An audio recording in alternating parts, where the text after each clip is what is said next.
कैसे होती है एटीएम से चोरी, क्या है कार्ड क्लोनिंग और कार्ड स्कीमिंग की टेक्निक। दोस्तों, शातिर बदमाश आपके अकाउंट से उड़ा सकते हैं लाखों रुपए।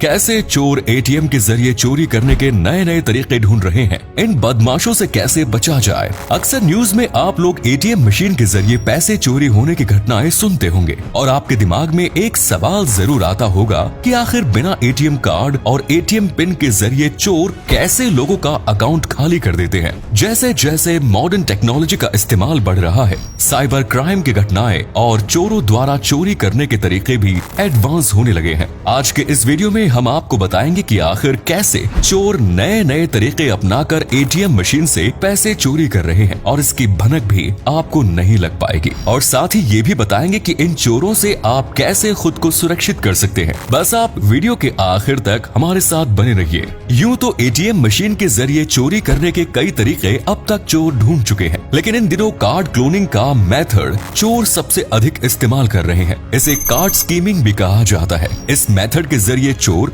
आपके एटीएम कार्ड, डेबिट कार्ड या क्रेडिट कार्ड की डिटेल्स चोरी करके उसका एक क्लोन तैयार कर लेते हैं और उसकी मदद से एटीएम मशीन से पैसे निकाल सकते हैं। आपके मन में एक सवाल जरूर आ रहा होगा कि भला कोई बाहरी शख्स कैसे आपके कार्ड का क्लोन तैयार कर सकता है। आजकल कई सॉफ्टवेयर और हार्डवेयर डिवाइस मार्केट में आ गए हैं जिनकी मदद से कार्ड का क्लोन बनाना काफी सरल हो गया है। मान लीजिए आपने अपना एटीएम कार्ड या डेबिट कार्ड कहीं पर स्वाइप किया। अपने कार्ड से आपने किसी मॉल में या दुकान पर शॉपिंग की, तो मुमकिन है कि कार्ड स्वाइप करते समय उन्होंने एक क्लोनिंग चिप अपने डिवाइस में लगा रखी हो जिसके बारे में आपको पता नहीं चलेगा, और उस क्लोनिंग चिप की मदद से आपके कार्ड की सारी डिटेल्स एक सिस्टम में स्टोर हो जाती है। लेकिन आजकल कार्ड क्लोनिंग का ये तरीका पुराना हो गया है। अब चोर सीधे एटीएम मशीन में ही कार्ड क्लोनिंग डिवाइस इंस्टॉल कर देते हैं। आप जब भी एटीएम जाते होंगे तो सबसे पहले अपना कार्ड ही मशीन में इंसर्ट करते होंगे। जिस जगह पर कार्ड इंसर्ट किया जाता है उसी जगह पर चोर कार्ड क्लोनिंग डिवाइस लगा देते हैं। ऐसे में आपको लगता है कि आपने मशीन में अपना कार्ड डाला है,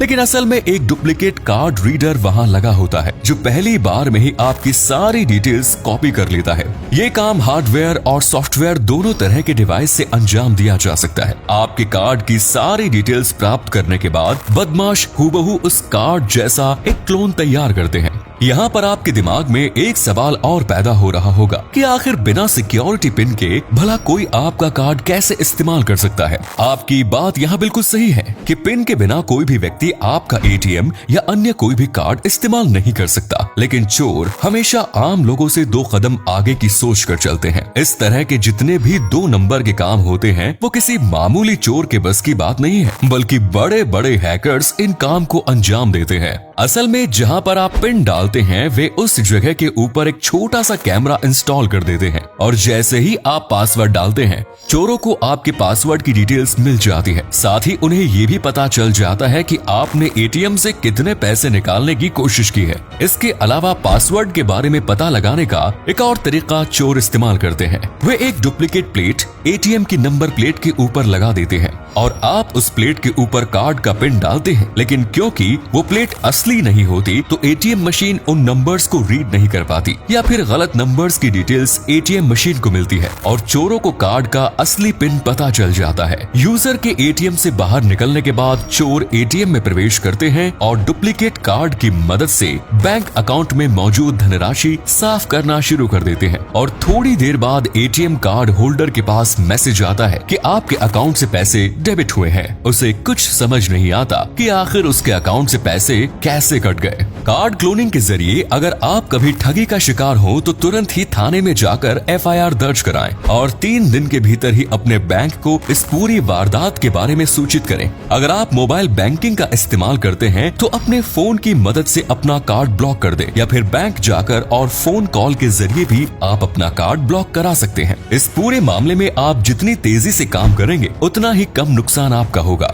इस तरह की वारदात का शिकार होने से बचने के लिए जब भी आप एटीएम जाएं तो उसकी अच्छे से जांच कर ले। जहां आप एटीएम कार्ड इंसर्ट करते हैं उसे चेक कर ले कि ये ओरिजिनल है या नहीं। यदि कोई कवर वहां चढ़ा हुआ है और आपके मन में किसी भी प्रकार का संदेह पैदा होता है तो उसे नजरअंदाज ना करें। साथ ही अगर नंबर प्लेट थोड़ी सी ज्यादा उठी हुई है तो उस एटीएम को इस्तेमाल करने से बचें।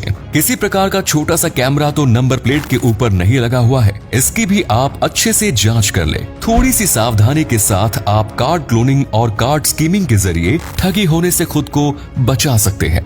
हालांकि दोस्तों, इसके अलावा भी एटीएम मशीन के जरिए चोरी करने के कई तरीके हैं। कानपुर में एटीएम मशीन से चोरी करते हुए एक चोर पकड़ा गया और फिर पुलिस ने उससे चोरी का डेमो देने के लिए कहा। जिस जगह से पैसे बाहर निकलते हैं वहां पर चोर एक छोटा सा हुक फंसा देते हैं, जिसके बाद एटीएम मशीन से पैसे बाहर निकलने के बजाय उस हुक में फंस जाएंगे। यानी आप एटीएम मशीन में जाएंगे, अपना कार्ड डालेंगे, अमाउंट लिखेंगे और पासवर्ड डालेंगे और आपके पास पैसे कटने का मैसेज भी आ जाएगा। लेकिन मशीन से पैसे बाहर नहीं निकल पाएंगे क्योंकि सारा पैसा एक हुक में फंस गया है और आप जैसे ही एटीएम रूम से बाहर निकलेंगे, चोर वहां आकर वो पैसा निकाल लेंगे। एक और तरीका जो चोर इस्तेमाल करते हैं वो ये कि जहां से पैसा बाहर निकलता है वहां पर अपनी उंगली डाल लेते हैं और पैसों को नीचे या बाहर नहीं आने देते। इससे मशीन को इन्फॉर्मेशन मिलती है कि ट्रांजैक्शन फेल हो गई है और आपके अकाउंट से भी पैसे नहीं कटा है। इंदौर में इस तरह की कई घटनाएं देखने को मिली है। एक अकाउंट से चोर कई बार पैसा निकाल लेते हैं जबकि उनके अकाउंट से पैसा डेबिट होता ही नहीं है। ये मामला उस समय सामने आया जब एक बदमाश ने 10-10 हजार की 21 ट्रांजैक्शंस की और एटीएम मशीन में उंगली फंसाकर वो ट्रांजैक्शन फेल कर देता, जबकि एक दिन में एटीएम से पैसा निकालने की उसकी लिमिट केवल 40,000 की थी। हालांकि इस तरह की घटनाएं अब काफी कम देखने को मिलती है। एसबीआई की जिन एटीएम मशीन्स में पैसे डिपॉजिट करने की सुविधा मौजूद थी, उन मशीनों में तकनीकी खराबी के चलते चोरों का ये तरीका काम कर पाया। कई बार चोर पूरी एटीएम मशीन को ही हैक कर देते हैं और मशीन हैक करना बहुत आसान है। केवल एक माचिस और ब्लेड की मदद से चोर मशीन हैक कर लेते हैं। ब्लेड की मदद से माचिस के तिल्ले को अच्छे से छील लिया जाता है और उसे बारीक करके नंबर प्लेट वाली जगह पर घुमा दिया जाता है। ऐसा करने से मशीन हैंग होने लगती है, उसके काम करने की स्पीड कम हो जाती है। इस केस में भी यूजर के पास मैसेज आता है कि बैंक से पैसे कट गए हैं, लेकिन एटीएम मशीन से पैसे बाहर नहीं आ पाते और थोड़ी देर बाद चोर आकर मशीन से माचिस की तिल्ली बाहर निकालते हैं और फिर जब मशीन नॉर्मल हो जाती है तो उसमें फंसे सारे पैसे चोर निकालकर रफू चक्कर हो जाते हैं। इन सब के अलावा भी चोर रोजाना चोरी करने के नए नए तरीके ढूंढते रहते हैं। यदि इतना दिमाग वे गलत काम करने की बजाय सही दिशा में लगाएं और देश के विकास में अपना योगदान दे तो हमारा भारत देश और भी अधिक तेजी से तरक्की कर सकता है। क्या आपके साथ भी कभी एटीएम कार्ड को लेकर कोई फ्रॉड हुआ है? अगर हाँ तो कमेंट्स में जरूर बताएं। आज के लिए इतना ही, आपसे फिर मिलेंगे नए वीडियो में। धन्यवाद।